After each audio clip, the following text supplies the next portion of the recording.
going live. Everyone say hello. Hello. Hello. Hello. Hello.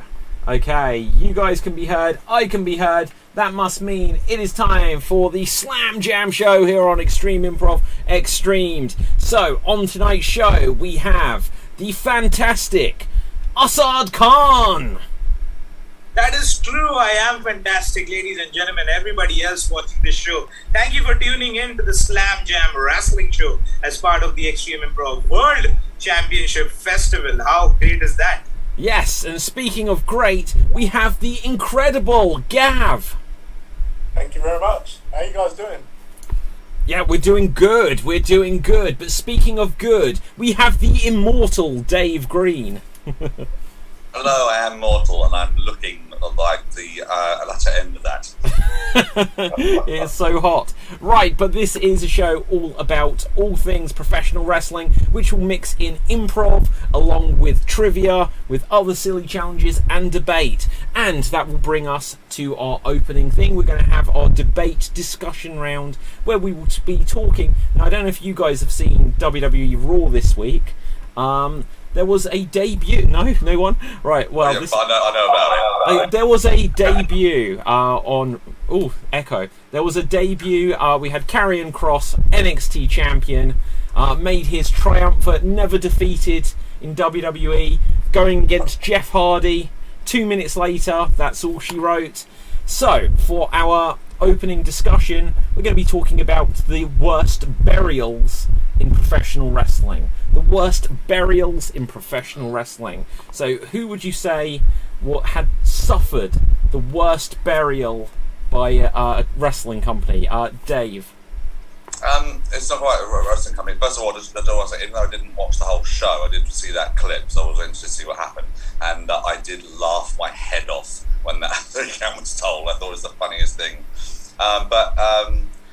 In terms of literal worst burials, I think any time there's been a buried alive match, whenever they've actually tried to bury the opponent at the end, when the shoveling just takes so long. I think the only person who got it right was Stone Cold by driving out a massive digger to just pile the mud on there. But do you remember the story? I think I've seen it on like a shoot interview or a documentary. The first buried alive match, they didn't actually factor in how long it would take to bury someone.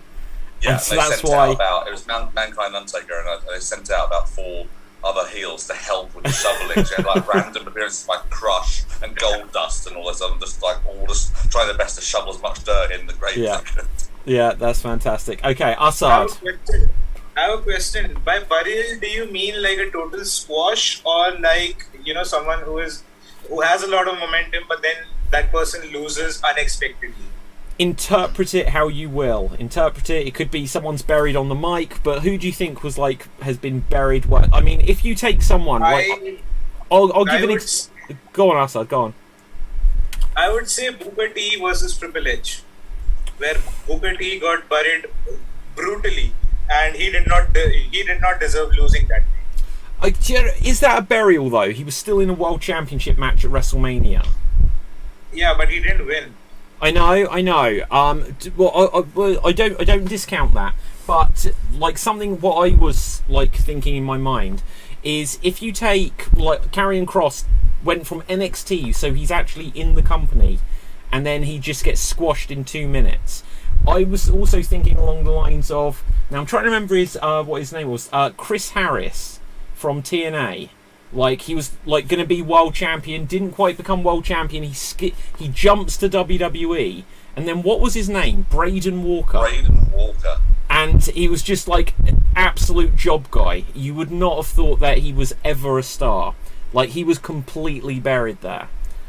So that's an example. So like I do know what you mean though, but I can still see that. Well, he was still in a I think I've even heard Booker T speak on that where he said he still got paid. So. He wasn't too upset. I've got. Oh, sorry. No, whoever wants. Go for it, Ken. I was going to say, Sean O'Hare, he had a great gimmick. I thought that character got buried. Like, he didn't even get the chance to even get started, to be honest. Well, I'm not telling you anything you don't already know. Do you know what? Wasn't that great? He had a great catchphrase in that. And then, he literally didn't get started. and there was the thing where he was going to be in Evolution, and they filmed two versions of the what? No, that wasn't Sean O'Hare. That was Mark Jindrak. Oh, was it? Oh, yeah. Sorry, my bad. They were tag team partners in WCW. Assad. So I wouldn't say burials, but I would say losses that did not make sense at all. Okay, so I have two examples here. One is the big return of Brock Lesnar, and he loses to John Cena at Extreme Rules. That was absolutely fucking ridiculous. That made no sense whatsoever. And the other is Sting versus Triple H at WrestleMania. I still don't understand why Sting lost that match and what Triple H gained by winning that match. It was the rub that WWE goes over WCW all the time. Yeah, I think that was the thing. I think that sums up a lot of what we might speak about here, just because I think the logic is, if someone comes from anywhere else, and in the case of Karrion Kross, even if the somewhere else is still the WWE, Vince has to smash them down before he can. Say, that actually also fits Asuka. Yeah. Yeah. So yeah. But unless you're a Flair, you would win the title 200 times in 1 week. Yeah. Okay, Dave?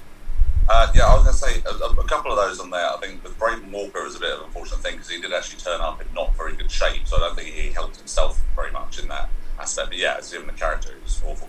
And I think the connecting factor of a lot of these burials is Triple H. Because don't forget that he was the recipient of a massive burial when he lost to the Ultimate Warrior in minute at WrestleMania 12 many years ago. But he might have come back a bit from there. But I was going to say EC3 in WWE recently, for the fact that when they had him on NXT for a little short time, they sort of built up everyone's sort of like a collection of them to come to the main television, and they had him debut. But he was just sort of wandering around in backstage segments and all that sort of stuff, not saying anything. And then they bring him out to do a talk show segment, which is immediately interrupted by Dean Ambrose. And he doesn't say anything. And one of his strongest points of EC3 is that he's a brilliant promo and he's a really good talker. And they bring him to main television and have him not speak. Yeah. That is a bit of a burial. Absolutely. Assad? I would also say that there was the longest time where Japan went with the main event where a Japanese guy, went over, and regardless of who the person is on the opposite side, it didn't matter. The Japanese guy will go over. So for the longest time that happened, and that's why there are so many long, title reigns of Okada and other people. So that's something that didn't always sit right. Okay, do you have any examples though? Like, yeah, like there have been many times where there's a non-Japanese wrestler in the main event. But like such as who got buried? Okay, well, not buried. So yeah, that's what I'm saying. Losses that don't make sense. Assad, you're debating a different topic here. Right, this is like we're all trying to say who got buried. You're like, I want to talk about losses. Let's talk about burials. Let's talk about burials. As a wrestling fan I've spoken to on Twitter before, he sort of engages a lot of people in these insane sort of like debates and things like that. And he really does seem to think that any time that anyone loses, it's a burial. And some people just sometimes it's a fine line. Yeah, like Ric Flair has been buried 16 times. It's just terrible. I was just about to say, you know what? There's an art to losing, and like burial is what I would say. Burial would be Brock Lesnar squashing Kofi Kingston. That's a burial. Yeah, I would agree. That's a burial. Sure. I'm not sure. I think that's just probably reality. Yeah. Oh yeah. Do you know what? Yeah. I agree with that. I believe that is reality, but I also feel that because they have the chance to bend reality, they didn't need to. Because then, okay, guys, if you haven't seen Raw, have you seen Money in the Bank? I've read the spoilers. You've read the spoiler. This is such a good show. I watched it. Excellent. Also, just a question, Gav. I have a question for you. If Brock Lesnar squashing Kofi Kingston makes sense, how does it make sense for John Cena to beat Brock Lesnar at Extreme Rules? I think John Cena beating Brock was before. So, he didn't actually have that enigma about him at that point, the allure. And since that match with Cena, I think that's what actually built Brock. Yeah. to that Suplex City. Yeah. Say bitch, but yeah. Yeah. So he created that whole allure about his character, really. So. Yeah, no, I agree. Brock wasn't quite the same Brock then as he has become since then. You know, because likewise, you could say Goldberg defeating Brock in a minute was a burial, but it completely wasn't. It completely wasn't. It completely fits. Sorry. Yeah. It's kind of like slipping on a banana peel kind of thing. Yeah, it was that Brock wasn't prepared, and everything like that.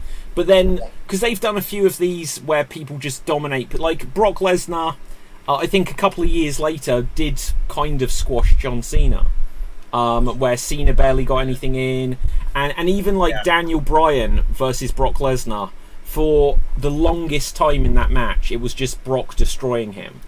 And that always sat with me that the logic there didn't quite make sense, because if you've been destroyed by Lesnar that much, I don't think you can make a comeback. If it was that Bryan did all of his stuff or got something first in there, then it may have made more sense for me. But yeah, I think If you're also talking about people getting buried on the microphone, then Howard Finkel made his return to be the guest announcer for CM Punk. And he couldn't stop his tears, and the announcers buried the hell out of him just because he got emotional. So that's a burial as well, I guess. I've got a burial if you're going on that ground. Lillian Garcia. Oh, okay. Yeah. Context: what happened? I mean, they went to town with her, like even crossing the line, wasn't it? Like a horse face, all that kind of thing. Right, this vaguely rings a bell. What, they did that on live commentary? Yeah, well, I think it came. I might be wrong, but I think it did come across. Wow. Okay. So like, and the whole slut shaming thing with Lita. Yeah. That was horrible. As well. I didn't like any of that. Actually. No. Yeah, absolutely. And when you think of the context of that as well, Lita had retired literally. I think it was one pay-per-view after Trish Stratus retired. And the difference in the way they handled one being treated like a celebrated hero, and then the different way they treated Lita, it didn't. Yeah, that didn't sit well at all with me. I mean, WWE is known for petty stuff. Also, like Jim Ross when he was going. Yeah. But if you're talking about the greatest burial ever, I would feel the DVD release of the Rise and Fall of the Ultimate Warrior. The self-destruction of the Ultimate Warrior. Yeah, self-destruction of the Ultimate Warrior. Sorry. Yeah. The self-destruction of the Ultimate Warrior. Like, that was the greatest burial. I think it was so full of vendetta and hatred and jealousy, and it was just so petty, the whole thing. Yeah, and you think that all the people talking in the documentary were not saying things, from their heart. Yeah, and like that, if he hadn't agreed to return, maybe because Warrior complained or sued or whatever, but if Bret Hart hadn't returned in some form with WWE, the Bret Hart DVD collection was going to be called Screwed, the Bret Hart story. So, okay, but can we come to any kind of consensus for what we think is the biggest burial in pro wrestling history? I'm still on the Brazen Walker train here. Just because someone that was just like treated as utter garbage. I mean, you could like think of people like Public Enemy coming in and just being literally beaten up and then fired very shortly after. But like Taz, it's someone to me that stands out as from. What about the Undertaker? He was buried, wasn't he? For several times. Buried alive. Yeah. Yeah. What would you all say about Dusty Rhodes being in polka dots? But he still got over. Yeah, he still got over. Yeah. Yeah, but Undertaker, when he suggested Doom, was it Doom that came in? He vouched for a tag team. It was with Crush.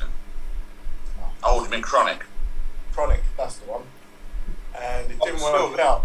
Undertaker and Kane versus Chronic in 2001. That's one of the worst matches you've ever seen in your life. Yeah. Oh, okay, hang on. In that case, I actually know who it is. It's in the same era. It is WWE Buff Bagwell. WWE Buff Bagwell. the biggest burial ever. Like, even though people say a lot about the WCW main event of Raw, which, like, they set, like, Booker T is talented enough where he was able to overcome everything. Buff Bagwell, unfortunately, personality-wise, he was already known to be tricky and everything, but they were put where there was different commentary, different referee. Shane McMahon didn't even come out for WCW, and literally it was just Buff Bagwell versus Booker T in the main event of Raw, just having a random match. The audience, they were sent out to utterly fail. Sorry, Gav? Yeah. He was told not to even look at the camera on his entrance, and that was part of Buff's entrance, wasn't it? Yeah. He used to actually look into the camera And talk to it. Yeah. Yeah. And they utterly and then like we may have seen Buff one more time, wasn't it? That some of the Alliance, like, see if you remember this, or maybe I'm remembering wrong. Didn't we see the Alliance backstage at SmackDown, and like Steve Austin, if he wasn't a heel at this time, and Kurt Angle, so I don't think Steve Austin had jumped to the Alliance yet. They beat up Booker T, or they beat up someone, and Buff Bagwell was like laughing with them, and then that's turned. The same match. Was it the same match? That's the same match. Just afterwards, they go out and attack. Oh, okay. Was that just literally on the same one? Joins in with them, and he's sitting there going, "Yeah, this is great." This is okay. They turn on him and throw him out the door. Literally. They throw him out the door. That's all you ever see in Buff in WWE. Yeah, and then literally fired. And what makes that worse is the fact that like he could have still kept his Turner contract. So I don't think anything beats that. Yeah, I agree. Yeah. I would also say the whole Nash and Punk thing, that happened and killed Punk's momentum altogether. That didn't make sense at all. And John Cena burying the Nexus as well. Like one person, one person destroying an entire faction. That's just ridiculous, to say the least. Do you know what? Like, there's probably other things. Like, you mentioned John Cena. I don't 100% know that we even know the story behind it, but I think like John Cena is blamed for burying Alex Riley, and there's a few things where was it that Mr. Kennedy botched a move on Randy Orton, and that's why he was then fired and stuff like this. Yeah. You do hear these occasional things. Then again, if you want to go down that road as well, Kofi Kingston with Randy, because Kofi was meant to. Yeah. That's where the whole stupid. Okay. So I suppose like just because it's bringing people into my head, like Drew, like 3-man band or whatever. When you look that two of them have now been world champion, but especially Drew McIntyre from being like the chosen one or whatever to being in 3-man band. Wow. So anyway, Karrion Kross will probably be fine. So Okay, so with this... Whoa. No way, Jose! What? Tell me about No Way Jose. Well, I think that's a gimmick. It's just a bad gimmick anyway. Do you know what? Like, bad gimmick is another conversation altogether. Yeah, okay, so with this, let's move on. We're going to go on to our next round, which is going to... This show might cut out, audience. If it does, we apologise. I'll try and bring it back if it happens quickly. David. I had an idea about that, David. I will message you right now. Okay, go for it. This might just come up in 2 parts or something. In fact, it wouldn't. It would come up in 1 part, but if we take a break, then I'll let you know. So we're going to go on to our headlines round. I'm going to read a current headline from the wrestling world, and I'm going to put in a blank, and then you have to tell me what you think the blank is and what the story would therefore be. So, Eddie Kingston says MJF is a blank.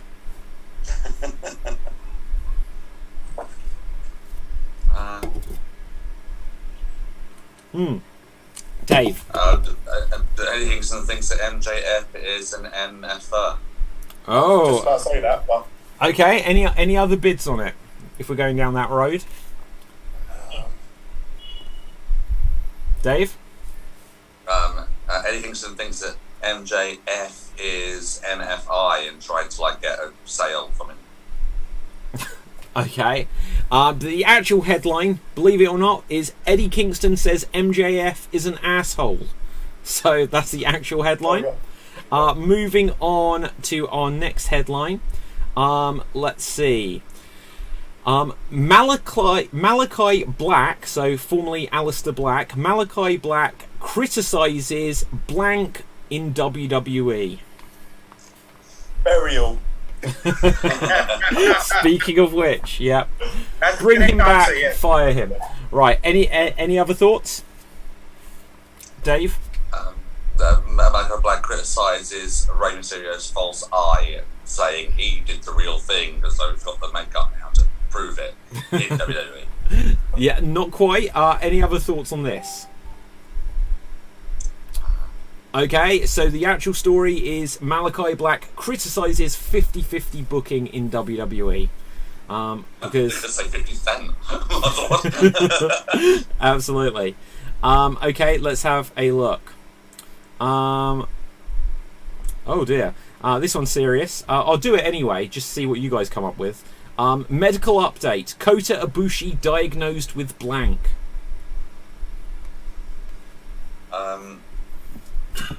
Well, I think we all know what it actually is, but I'll buy it. Medical update. Kota Ibushi diagnosed with ugliness. Finally, he's going to give the rest of mankind a chance. Wow. He is a beautiful man, Dave. He is a beautiful man, that's what I'm saying. Given a medical update, it's something he's ugly, something like, now everyone has a chance to be the most beautiful man in the world. Okay, anyone else on that? Assad? I almost don't want to say this, but it is a gag which happened in WWE. So, Kota Ibushi gets diagnosed with anal bleeding. Wait, when did that happen in WWE? Jerry Lawler. I don't know this reference. Jerry Lawler. What's this? Yeah.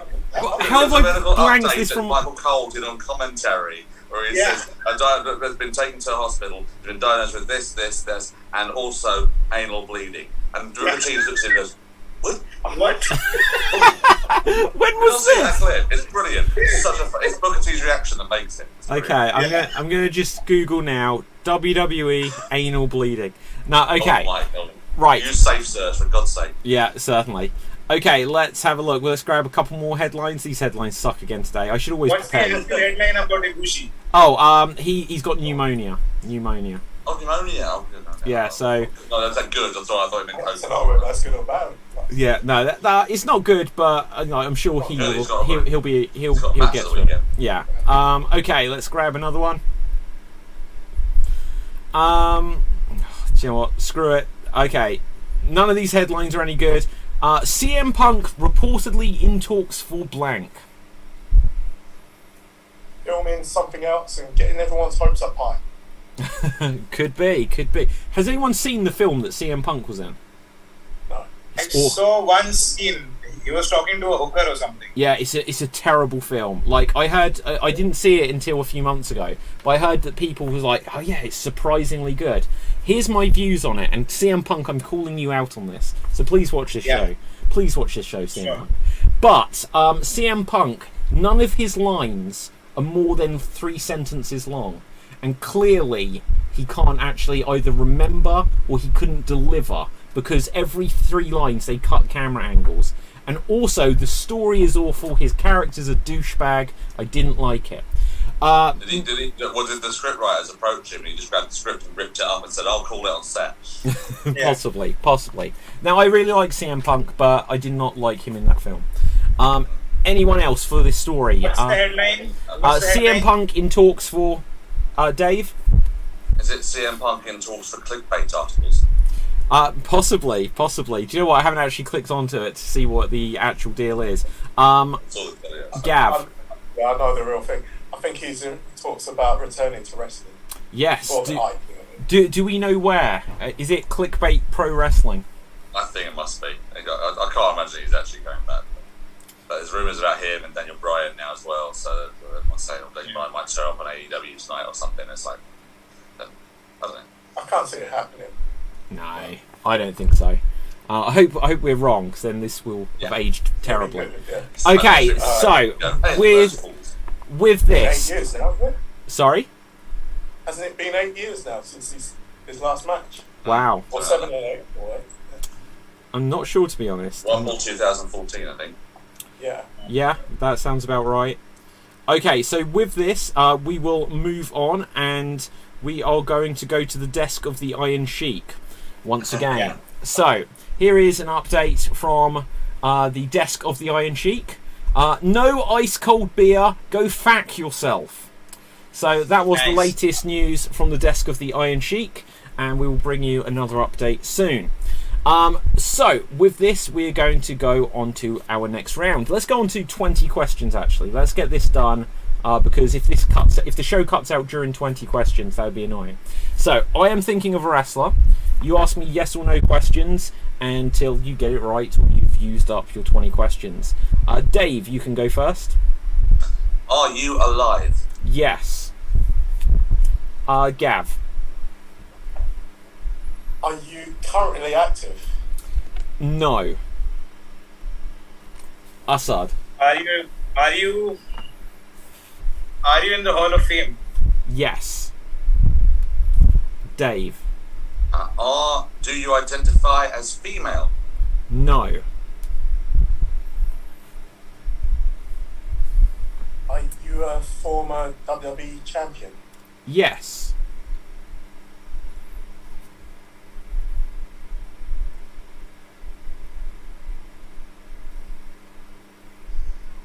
Assad. Are you Caucasian? No. Dave. A former WWE champion who's not Caucasian. We've narrowed it down quite a huge amount then, in that case. Okay. So you're not active. Have you ever been in a movie? Have I ever been in a Hollywood movie? Hollywood movie or something? Yeah, yes. Really? Yes. Good question. I have been in a Okay, movie. Is the answer. That's just put me out a little bit. I'm just trying to think of former WWE champion. And we're talking, assuming if we're talking about that, then there's not many non-Caucasian former WWE champions. Just trying to think of that sort of things. Maybe we should ask if he was active past. How did this happen? How did this happen? Oh, hang on one second. I've just got a message come up on my screen. A gift from Zoom. Running out of time. We've removed the 40-minute time limit on your meeting. I'm going to take a photo of that just so that Zoom don't screw me over later. Right. Yeah, this happens if you use the Zoom meeting for the first time. I know. Was you involved with another female in the company that kind of wrestles with her family? Kind of I see what you're doing. I see what you're saying. I don't understand what you're doing. Yeah, I didn't understand the question. I didn't hear the question. That was too clever for me, Gav. I'm so sorry. If he was involved with somewhat a female in the company who was known for wrestling with her family. So, wrestling with her, fighting with my family, that's the one thing is Fighting with Paige. my family. Yeah. Someone that was involved with Paige. Yeah. Who was involved? Oh, wait. Oh, you think it's Alberto Del... Oh, I see where you're going here. Yeah. No, I wasn't. Oh, Yeah. not Del Rio. But he's not in the Hall of Fame, though, is he? Oh, That's yeah. true, actually, yeah. Yeah. Oh, yeah, of course. Sorry, wasted a question. Sorry. Have you guys seen Fighting with My Family, by the way? No, Yeah, I've quite... seen all of the other movies. You've seen what? Nothing. My question is, were you active in the WWE after the year 2007? No. Inactive after 2007. I'm writing all these down while it was. Alright, so you said you're a former WWE champion. Were you the WWE champion at some point? So I think we need to establish that. So I think I'm taking a different turn. Okay. So when we say you're a former WWE champion, are we talking the WWE championship? See, that's what I thought it was, but Yes. Right. That would have been very sneaky of me to mislead you like that. Hall of Famer and WWE champion. Are you known to tell people to go F themselves on the Twitter? As a matter of fact, I am. Well done, Gav. So. Are you the Iron Sheik? Yes, I am. Well done. Well Guess done. that one. Great question. Yeah. No, very good. Do you know what though? I literally had just opened this. And it says, and I was like, has he been in a movie? And it said acting career, and I clicked on it, and it says, and this is on Wikipedia. I know it. The Iron Sheik made his film debut in The Tale of the Three Mohammeds in 2005. He then appeared alongside Daniel Baldwin and Corey Feldman in Operation Belvish Bash. So a couple of absolute classic Hollywood pictures there. As soon as I thought that, I thought he was gonna he was one of the ringside attendees in the match in Body Slam. I thought that would be one of the things. No, this is why when you said like that's why I said yes, he has been in a film, and I like I don't know if these are Hollywood films. They could be porn for all I know. Right. I was thinking The Rock, and I was like, oh no. Yeah. So, with this, let's go on to our next round, since apparently Zoom isn't going to destroy the world just yet. And our next round is we're going to do our theme tune round. We're going to do our theme tune round. So the way this works is we will take turns to hum a wrestler's theme tune, and then we will try to buzz in to see who can guess whose theme tune it is. So, with this, who has the first theme tune? Dave. Okay.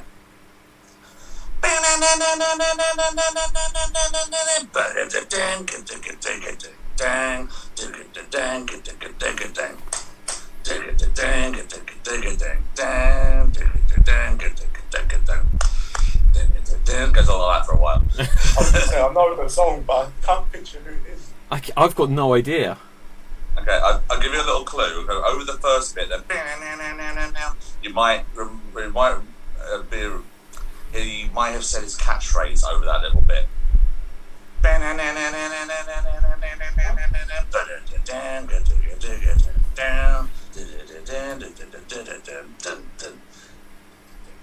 goes on like that. It's his Attitude Era as well. Yes, it is Attitude Era. I have no idea. I know the song, but I can't. It's not Draws, is it? Not Draws, no. Okay. Do it one more time, Dave. One more time. Okay. Hardcore Holly. Yes. What was his catchphrase? That bit. How'd you like me now? Oh. Wow. Okay. Anyone else got one? Anyone else got one? I don't know if I can get this. Go on then, Gav. Give it a go.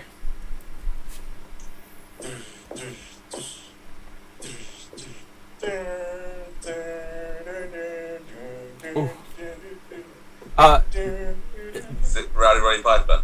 Yeah, there you go. Right, so well done. There's some. I need to start giving out some points on this show at some point. Right. Yeah, 40 minutes in, the first point is scored. Right, okay, so let's actually someone got the Iron Sheik earlier, so there you go. Right, so let me do one. Here, okay, this is one.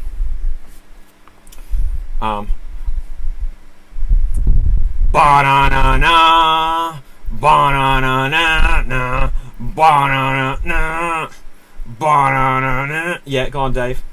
Is it the Minions? They like bananas. No. Okay, I'll start it again. Ba-na-na-na, ba-na-na-na-na, ba-na-na-na, ba-na-na-na-na. Gav? Demolition? Yes! Here comes the axe! Yes, well done, well done. Okay, who else has got one for us? So do you want? I'm thinking of it actually, but I'm forgetting the start of it. Okay, I'm going to do another one.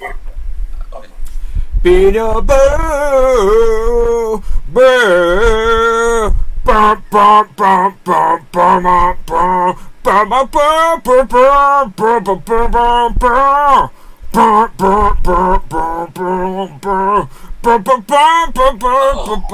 on, Dave. It's one of Hulk Hogan's. Yeah. It is. Made. It's American made. Yeah. His knockoff of Real American theme. The Right. legally different version. His legally They're different. Going, dun, dun, dun, dun. It goes dun, dun, dun, dun. Yeah, absolutely. Anyone else got one? Assad, we're all looking to you here. Alright, okay.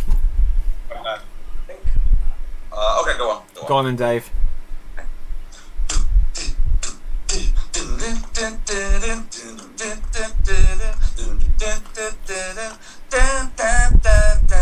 Oh, Disco Fever.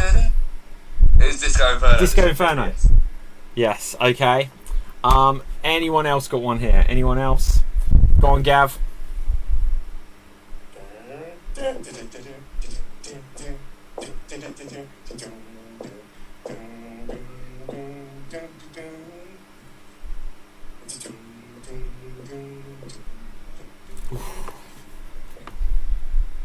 Oh, I don't know. I don't know. Oh, I've got it.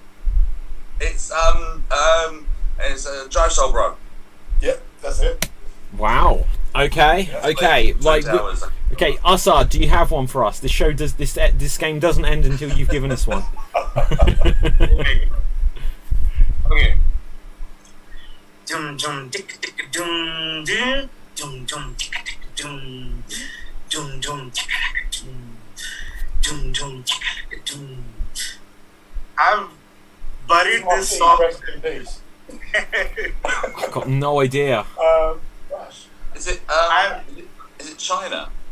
Yes, it is. Oh my god. Wow. Yeah. Wow. I I just only butchered heard, it don't again. shoot me like a woman. Yes. Yeah. Absolutely. Okay, so on this note, we're going to go on to our finale round. Just because, looking at the clock as well, there is a Extreme Improv Extreme World Championship tournament show on in about 18 minutes. So we'll make this the last round. It'll give me a chance because this is the wrong Zoom meeting and I will need to sort that out too. But we're going to do our impressions round, but we're going to do it slightly different than normally. You guys, and we'll each get to pick which wrestlers we do the impression of. So you choose a wrestler, you do an impression, and then others have to guess who they are. Now, the one thing which I do envisage happening is someone's going to be like, "Rah, I'm going to defeat you," and people are going to go like, "Oh, are you Butch Reed?" And you'll just go, "Yeah, that's right," and it might not have been. So we won't know. So anyway, with this, Dave Green, you can go first. Okay. I will start the timer. Everyone else get ready to buzz in. And here, Hang on, what do you mean timer? What do you mean? you get 1 minute, and people have to guess. Do you I've do got as- a thing. I've got. Okay. Yeah. Look, you know lots of wrestlers. I Just trust one. you. I thought I just choose a wrestler. Okay, look, I'll tell you what. We'll go round the No, circle. go on, let's do it, No. I like your way better. Not that it was your way, but you'll do one, then Assad will do one. Gav will do one. I'll do one. We'll do it that way. Okay. Right. Okay. Go on then, Dave.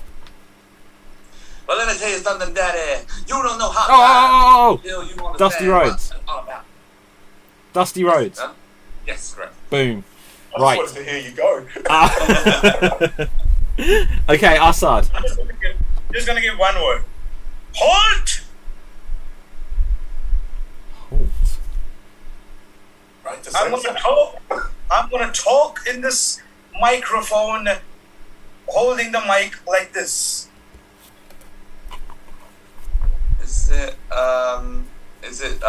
in English? Excuse the accent. It is deviating. Oh, Damien Sandow. Yes. Well done. Okay, Gav, your turn. something.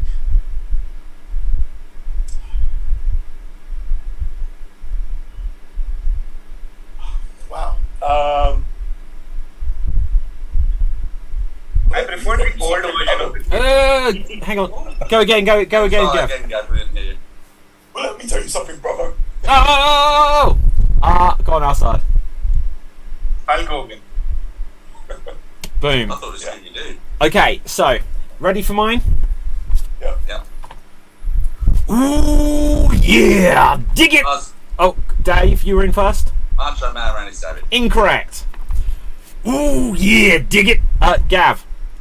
Jay Lethal. Yes! Oh! Swerve one. Okay, Dave, we'll do one more round. Okay. Oh yeah! Oh yeah! Oh, I'm not going to fall for that same trap. Oh yeah! Wow. Come on, guys. Well, the obvious one was Macho Man, but it wasn't the same. No, it's not. No. Okay, do it Paul again. Bearer with the changed tone of voice. Paul Bearer with the changed tone of voice. No, it's not Paul Bearer like brought down a tone. No, it's someone we've already had. It's Damien Sandow when he was pretending to be Macho Man Randy Savage. Damn it, Dave! I'm so annoyed. I'm so annoyed that you've actually followed my example here. Because I was going to do another one. Followed, ripped off, you know. My next one was going to be Jay Lethal doing Ric Flair. Oh, sorry, Gav. I'm sorry. You could have done that. You could have done that. Okay. Sorry. Assad, you are next. This is gonna be a little visual graphic, okay? So I'm just gonna. Oh, you. Go on then, Gav. You know. Mickey James. Yes. The bit that's gone from the network forever. Yeah. Okay, Gav. Okay, I got one. Olevato. Go. Alberto Del Rio. No. Ricardo Rodriguez. No. Eddie More Guerrero. wrestlers. Oh, Dave gets it. Okay. Who was it? Eddie. Eddie. Okay. Who shall I do?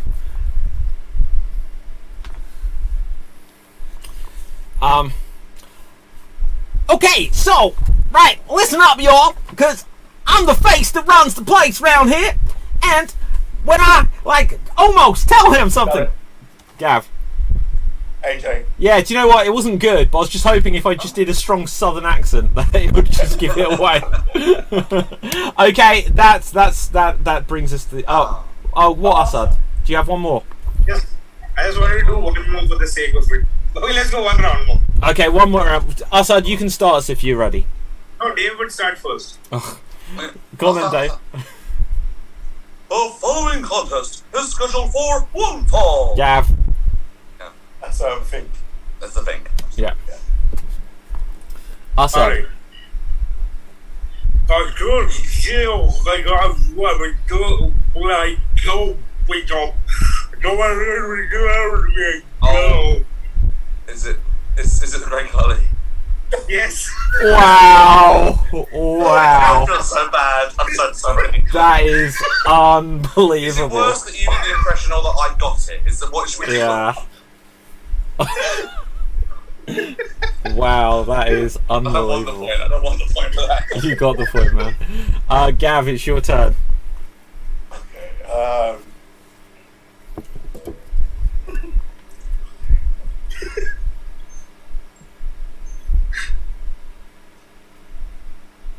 Ooh. That's the impression. Made you listen, didn't I? Oh, Jake Roberts. There you go. Clever. Very good. There's a wrestler called The Mute. Yeah. Okay. I will go next. I can never think of anyone. Right, stupid round. Right, so. Okay. So, when I was a little boy, no one wanted to go out with me. Yeah, Assad? Mankind. Yes. Okay, and that brings us to the end there. So, so close at the top. So close at the bottom. The bottom is not close to the top. But with this, I can say, with 8 points, Dave, you are this week's Improv Slam Jam Wrestling Champion. There you go. Anything I'm winning this festival season. The fact that Dave only scored 8 points speaks a lot about this show. Scoring It's the system. lowest scoring win of the whole series. Yeah. Yeah. I forgot to do any games where we score points. Right, so... I remember when people used to win with 33 points. Yeah, my goodness. Well, I didn't do a quiz round this week. I didn't do any, like, trivia. We did a little improv, we did some theme tunes, we did some 20 questions, and we did what we could to bury myself and Assad at the bottom of the score points. So, there we go.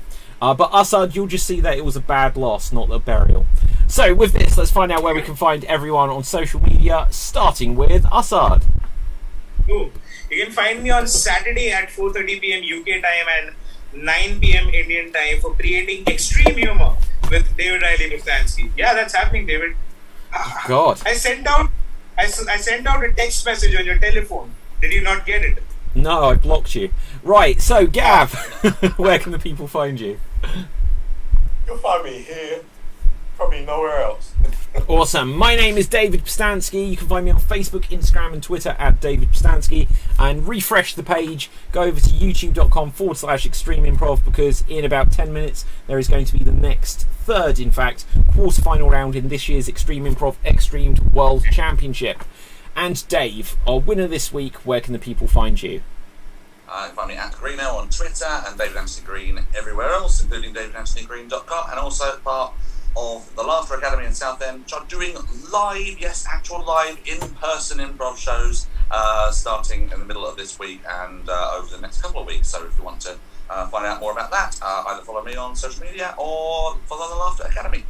Okay, so with that, thank you so much, everyone. Until next time, stay safe, always stay extremed, and pray for the career of Karrion Kross. Bye for now.